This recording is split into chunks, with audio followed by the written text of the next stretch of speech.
கோப்பியம் உண்மையும் பின்னணியும். திருச்சி மாவட்டம் திருவெரும்பூர் பக்கத்தில் இருக்கக்கூடிய தேசிய கல்வி நிறுவனமான NITக்குள்ள ஒரு விடுதி இருக்குது. அந்த விடுதிக்குள் புகுந்த கான்ட்ராக்ட் ஊழியர் ஒருத்தர் மாணவிகளுக்கு பாலியல் தொந்தரவு கொடுத்தது சம்பந்தமாக NIT நிர்வாகத்தை கண்டிச்சும் அந்த விடுதி வார்டனை கண்டிச்சும் சக மாணவர்கள் விடிய போராட்டத்தில் ஈடுபட்டு திருச்சியே பரபரப்புக்குள் ஆழ்த்தினாங்க. அந்த சம்பவத்தை பற்றி இப்போ பார்க்கலாம். திருச்சி மாவட்டம் திருவெரும்பூர் அருகே மத்திய மனிதவள மேம்பாட்டுத்துறை அமைச்சகத்தின் கட்டுப்பாட்டில் செயல்பட்டு வருகிறது NIT கல்லூரி. இங்கு தமிழகம் மட்டுமல்லாமல் நாடு முழுவதும் உள்ள பல்வேறு மாநிலத்தை சேர்ந்த மாணவ மாணவிகளும் வெளிநாட்டை சேர்ந்த மாணவ மாணவிகளும் தொழிற்கல்வி மற்றும் ஆராய்ச்சி கல்வியை பயின்று வருகின்றனர். அந்த மாணவர்கள் அனைவரும் கல்லூரியில் உள்ள விடுதி மற்றும் திருச்சியில் பிற பகுதிகளிலும் அறையெடுத்து தங்கி கல்வியை கற்று வருகின்றனர். இந்த நிலையில் கடந்த வியாழக்கிழமை மதியம் கல்லூரியின் விடுதியில் இருந்த சில மாணவிகள் திடீரென கூச்சலிட்டபடியே வெளியே ஓடி வந்தனர்.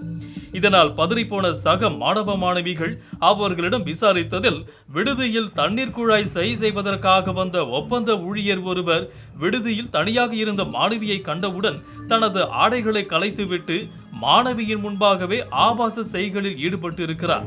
இதனால் பதறிப்போன மாணவிகள் கூச்சலிட்டபடியே வெளியே ஓடி வந்தனர். இதையடுத்து விடுதியில் நடந்த இந்த சம்பவம் குறித்து உடனடியாக பெற்றோருக்கும் தகவல் அளித்தனர். அதன் அடிப்படையில் அங்கு விரைந்து வந்த மாணவியின் தந்தை நேரு இச்சம்பவம் குறித்து உடனடியாக திருவெரும்பூர் அனைத்து மகளிர் காவல் நிலையத்தில் புகார் அளித்தார். அதன் அடிப்படையில் திருவெரும்பூர் அனைத்து மகளிர் காவல் நிலைய போலீசார் வழக்கு பதிவு செய்து விடுதியில் தகாத செயலில் ஈடுபட்ட ஒப்பந்த ஊழியர் கதிரேசனை அதிரடியாக கைது செய்து திருச்சி 6வது குற்றவியல் நீதிமன்றத்தில் ஆஜர்படுத்தி மத்திய சிறையில் அடைத்தனர். இதற்கிடையில் விடுதியில் மாணவிகளின் பாதுகாப்பிற்கு அச்சுறுத்தலை ஏற்படுத்தும் விதமாக 3ஆம் நபர் ஒருவர் சர்வ சாதாரணமாக விடுதிக்குள் நுழைந்து மாணவிகளிடம் பாதுகாப்பிற்கு அச்சுறுத்தலை ஏற்படுத்தியதற்கு கல்லூரி நிர்வாகத்தின் அலட்சிய போக்கும் விடுதி காப்பாளரின் பொறுப்பின்மையையும் காரணம்தான் என கூறி கல்லூரி மாணவ மாணவிகள் விடுதியின் முன் திரண்டு இரவு முழுவதும் அங்கேயே இருந்து விடிய போராட்டத்தில் ஈடுபட்டனர். ஃபெசிலிட்டி ப்ரொவைட் பண்றதுக்காக கேட்டிருந்தோம், and which is highly needed for any student who studies, no? அப்போ அது பண்றதுக்காக ஃபிக்ஸ் பண்றதுக்காக ஒரு எலக்ட்ரிஷியன் வந்தாரு. He started exposing himself, he started touching himself very badly. Basically he started masturbating in front of her, and she left the room and she went and told this to the warden. Warden is telling like there is Wi-Fi facility that is coming right now. இப்போ வந்துட்டு இருக்க Wi-Fi facility வந்து நீங்க வந்து இதை வரதை வந்து கெடுக்குறீங்களே, உங்களுக்கு இதனால தான் Wi-Fi வரப்போறது இல்லை அப்படிங்கிறாங்க. ஸோ இது வந்து விக்டிம் பிளேமிங் தான். எப்பயுமே எல்லா பொண்ணுங்களுக்குமே நடக்கிற ஒரு விஷயம். இப்போ இந்த பொண்ணுக்காக எல்லாரும் சேர்ந்து குரல் கொடுக்குறோம். அண்ட் நிர்பயா அப்படின்ற மாதிரி நடந்துக்கிட்டே இருக்கு. இது இன்னும் வேர்ஸாக போயிருந்துருக்கலாம். கொஞ்சம் அக்கம் பக்கத்தில் ஃப்ரெண்ட்ஸ் இருந்தனால அது எதுவும் நடக்காமல் போயிருக்கலாம் அப்படின்னு நாங்கள் நினைக்கிறோம். நடந்திருக்கு, ஆமாம் நடந்திருக்கு. வெளியில் வந்து அதை வந்து அமைதிப்படுத்த தான் நினைப்பாங்க. இப்போ அமைதிப்படுத்த தான் நினைக்கிறாங்க. இங்கே அமைதியாக யாரும் தயாராக இல்லை. எடுக்கணும்னா வெறுமனே வந்து அட்டண்டன்ஸ் கொடுக்கறது, உள்ள பொண்ணு இருக்காளான்னு செக் பண்ணுறது இல்லாமல் உள்ளே வர எலக்ட்ரிஷியன் வரும்போது ஒரு லேடி ஸ்டாஃப் வந்து அக்கம்பனை பண்ணணும். இப்போ வந்து ஒரு பாத்ரூம்க்கு வந்து குளிச்சுட்டு இருக்காங்க, உள்ளே வராங்கன்னா ஒரு மேல் வந்து வராங்கன்னா ஒரு ஃபீமேல் வந்து அக்கம்பனை பண்ணி அங்கே யாராவது குளிச்சுட்டு இருக்காங்களா, யாராச்சும் ஏதாவது பண்ணிகிட்டு இருக்காங்களா பாத்ரூமில் அப்படின்னு அக்கம்பனை பண்ணி வந்து பார்க்கணும். ஸோ சேஃப்டிங்கிறது சும்மா வார்த்தையில் இருக்கக்கூடாது, சும்மா வந்து ரெஸ்ட்ரிக்ஷனில் இருக்கக்கூடாது, ப்ரொடெக்ஷனாகவும் கேராகவும் இருக்கணும்னு நாங்கள் நினைக்கிறோம். இதனால் கல்லூரி வளாகமே பெரும் பரபரப்புடன் காணப்பட்ட நிலையில் இந்த சம்பவம் குறித்து தகவல் அறிந்த துவாக்குடி போலீசார் கல்லூரிக்கு விரைந்து சென்று சம்பந்தப்பட்ட மாணவ மாணவிகளிடம் பேச்சுவார்த்தையில் ஈடுபட்டனர். ஆனால் மாணவ மாணவிகள் போலீசாரின் பேச்சுவார்த்தையில் உடன்படாததால் முசிறி DSP சுரேஷ்குமார் சம்பவ இடத்திற்கு விரைந்து வந்து போராட்டத்தில் ஈடுபட்டு வந்த மாணவ மாணவிகளிடம் பேச்சுவார்த்தை நடத்தினார். அதிலும் அவர்கள் உடன்படாத நிலையில் DSPயை தொடர்ந்து ADSP கோபால் சந்திரன் விரைந்து வந்து போராட்டத்தில் ஈடுபட்டு வந்தவர்களிடம் சமரச பேச்சுவார்த்தை நடத்தியிருக்கிறார். ஆனால் அதையும் ஏற்காத மாணவ மாணவிகள் கல்லூரி வளாகத்தில் உள்ள NIT இயக்குனர் அகிலாவின் வீட்டை முற்றுகையிட்டு போராட்டத்தில் ஈடுபட்டதோடு தங்களிடம் பேச்சுவார்த்தை நடத்துவதற்கு அகிலா நேரில் வர வேண்டும் என கோரிக்கைகளை முன்வைத்து அவரது வீட்டை முற்றுகையிட்டு போராட்டத்தில் ஈடுபட்டனர். இதனால் கல்லூரி வளாகத்தில் மேலும் பதற்றம் நீடிக்கவே போலீசாரும் என்ன செய்வதென்று தெரியாமல் மாணவர்கள் போராட்டத்தை கைவிட்டு கலந்து செல்லவில்லை என்றால் தங்களது பணியை செய்யவிடாமல் இடையூறு செய்ததாக கூறி வழக்கு பதிவு செய்து அனைவரையும் கைது செய்வோம் என மிரட்டி பார்த்தனர். ஆனால் எதற்கும் அஞ்சாத மாணவர்கள் தொடர்ந்து விடிய விடிய அகிலாவின் வீட்டை முற்றுகையிட்டு போராட்டத்தில் ஈடுபட்டு முழக்கங்களையும் எழுப்பி வந்தனர். இதனால் NIT கல்லூரி வளாகமே பெரும் பரபரப்பாக காணப்பட்டது. இதற்கிடையில் முன்னதாகவே கைது செய்யப்பட்ட கதிரேசன் மீது திருவெரும்பூர் அனைத்து மகளிர் காவலயத்தில் 4 பிரிவுகளின் கீழ் வழக்கு பதிவு செய்யப்பட்டு சிறையில் அடைக்கப்பட்டார் என்பதை கூறியும் கூட மாணவர்கள் விடிய விடிய போராட்டத்தை நடத்தி வந்தனர். கொல்கத்தாவில் பெண் பயிற்சி மருத்துவர் பாலியல் வன்கொடுமை செய்து கொடூரமாக கொல்லப்பட்ட சம்பவத்துடைய போராட்டங்கள் இன்னைக்கு வரைக்கும் நடந்துகிட்டு இருக்க நிலைமையில ஒரு தேசிய கல்வி நிறுவனத்துக்குள் நடந்திருக்கக்கூடிய பாலியல் அத்துமீறல் சம்பவத்துக்கு விடுதி காப்பாளர் பொறுப்பேற்காததை மாணவர்களின் கொந்தளிப்பிற்கு காரணமாக அமைஞ்சதை பற்றியும் மாவட்ட ஆட்சியரும் காவல் கண்காணிப்பாளரும் எடுத்த நடவடிக்கைகள் என்னங்கிறதையும் இப்போ பார்க்கலாம். வெள்ளிக்கிழமை காலையிலும் மாணவர்களுடைய போராட்டம் தொடர்ந்து கொண்டே இருந்ததால் வட்டாட்சியர் கோட்டாட்சியரும் பேச்சுவார்த்தை நடத்தியும் பிரயோஜனம் இல்லாததால் முடிவாக திருச்சி மாவட்ட காவல்துறை கண்காணிப்பாளர் அருண்குமார் NIT வளாகத்திற்கு நேரில் வந்து மாணவர்களிடம் பேச்சுவார்த்தை நடத்தினார். அதில் மாணவர்கள் விடுதி காப்பாளர் தங்களிடம் மன்னிப்பு கேட்டால்தான் போராட்டத்தை கைவிடுவதாக தெரிவித்தனர். இதையடுத்து SP உடனடியாக விடுதி காப்பாளர் மற்றும் NIT இயக்குநர்களிடம் கலந்து ஆலோசித்தனர்.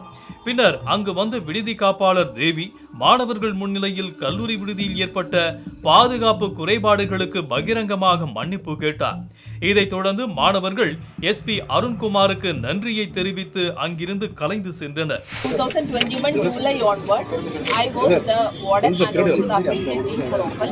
Whatever I had done in favor of you or against you, you felt that from my bottom of the heart, I am saying apology, and I regret that I have done that. And whatever I have done,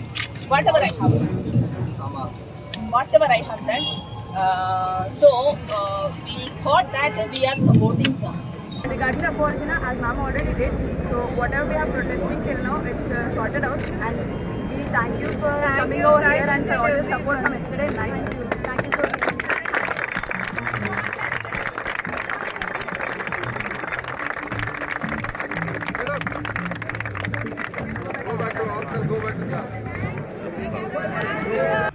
And got a positive response, and they agreed with all our demands, and they are going to implement it.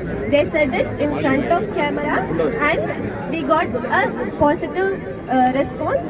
The protest is successful, and you all can leave now.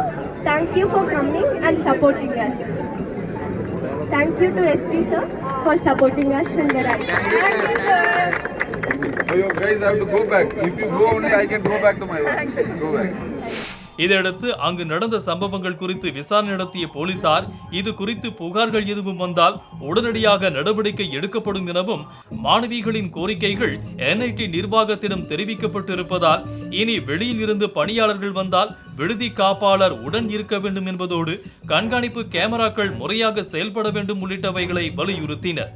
மேலும் பெண்கள் விடுதியில் நுழைய ஆண்களை அனுமதிப்பதில்லை என்ற நிலையில் இது போன்ற plumbing, electrician போன்ற பணிகளுக்கு செல்பவர்கள் வார்டன் துணையுடன் செல்ல வேண்டுமே தவிர தனியே செல்லக்கூடாது என்பதால் பாதுகாப்பு குறைபாடு உள்ளதை உறுதிப்படுத்தப்பட்ட நிலையில் அதனை சரி செய்ய NIT நிர்வாகம் உறுதியளித்தது.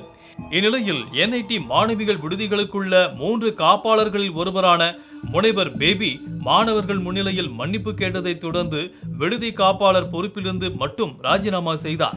இதையடுத்து மற்ற இருவரும் கூட ராஜினாமா செய்ய உள்ளதாக தகவல் வெளியாகி இருக்கும் நிலையில் விரைவில் விடுதி காப்பாளர்கள் மாற்றப்படுவார்கள் என்று எதிர்பார்க்கப்படுகிறது. NIT தூவாக்குடி திருச்சிராப்பள்ளி வளாகத்தில் இந்த மாணவர்கள் இப்போ கூடியிருந்தாங்க. அவங்கள்ட்ட போய் பேச்சுவார்த்தை நடத்தணும். இன்ஸ்டியூஷன்லேருந்து டைரக்டர் அண்ட் அதர் ஸ்டாஃப் வந்துருந்தாங்க. நான் போய் பேச்சுவார்த்தை நடத்தினேன். என்ன பிரச்சனைக்காக இப்படி கூடியிருக்கிறாங்க அப்படின்னு சொல்லிட்டு அவங்க சொன்னது வந்து பெண் பிள்ளைகளோட பாதுகாப்பு சம்பந்தமாக சில கோரிக்கைகள் வச்சாங்க. அதாவது ஒரு பர்டிகுலர் CCTV கேமரா வேலை செய்யலை. அதே போல் இந்த பாலியல் சீண்டலுக்கு உண்டான பொண்ணு அந்த இஷ்யூவை ரேஸ் பண்ணும்போது அந்த வார்டன் அவங்க கொஞ்சம் ஹார்ஷாக பேசின மாதிரியும் சப்போர்ட் பண்ணாத மாதிரி அவங்க ஃபீல் பண்ணாங்க. ஸோ அவங்க கோரிக்கை என்னென்னா அந்த வார்டன் முதல்ல வந்து அப்பாலஜைஸ் பண்ணணும், மன்னிப்பு கேட்கணும் அப்படின்னு. அவங்களும் வந்து உளமாற மனதார ஒரு மன்னிப்பு நான் கேட்குறேன், நான் சப்போர்ட் பண்ணியிருக்கணும் அப்படின்ற மாதிரி சொன்னாங்க. அதில் அவங்க சாட்டிஸ்ஃபை ஆகிட்டாங்க. பாதுகாப்பு சம்மந்தமாக சில கோரிக்கைகள் வச்சாங்க, அதையும் இப்போ நடைமுறைப்படுத்திட்டு நாளைக்குள்ளே ஒரு ஆர்டர் இஷ்யூ பண்ணுறேன்னு என்ஐடி மேனேஜ்மெண்ட்லேருந்து சொல்லியிருக்கிறாங்க. படிக்கிற பசங்க பிள்ளைங்களுக்கு அந்த ப்ராமிசஸ்லாம் ரொம்ப சாட்டிஸ்ஃபேக்டரியாக இருந்துச்சு, எல்லாம் கலைஞ்சு போயிட்டாங்க. அவங்க வந்து இந்த வெளியிலேருந்து வர்ற ஆளை வந்து உள்ளர இன்ஸ்டியூஷன் வரும்போது சர்டிஃபை பண்ணியிருக்கணும், தெரியாத நபர்கள் வரக்கூடாது அப்படின்றத சொன்னாங்க. அதை என்ஷோர் பண்ண சொல்லியிருக்கேன். இதுக்கு முன்னாடி அவர் மேலே எதுவும் வழக்கு இல்லை. கதிரேசன்ற நபர் அவர் கைது செஞ்சாச்சு, அவர் நீதிமன்ற காவலுக்கு உட்படுத்தியாச்சு. கான்ட்ராக்ட் எம்ப்ளாயி அவர். ஸோ அது மாறிட்டே இருப்பாங்க. அந்த ஐஎஃப்ஹெச்ன்னு நினைக்கிறேன், இது ஒரு கம்பெனி கிட்ட கான்ட்ராக்ட் கொடுத்துருக்காங்க, அந்த கம்பெனியில் இருக்கிற நபர்.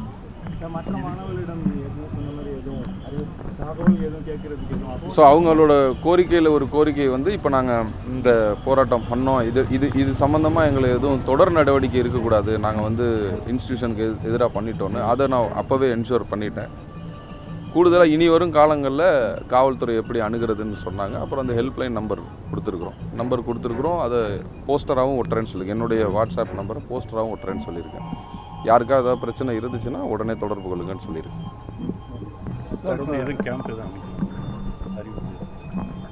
அப்படி தேவையில்லை, அவங்க எல்லாம் ரொம்ப இன்ஃபார்ம்டாக தான் இருக்காங்க, நல்லா படித்த பிள்ளைங்க, அவங்களுக்கு எல்லா விஷயமும் தெரியுது, எப்படி ரீச் அவுட் பண்ணணும் என்னன்னு தெரியுது.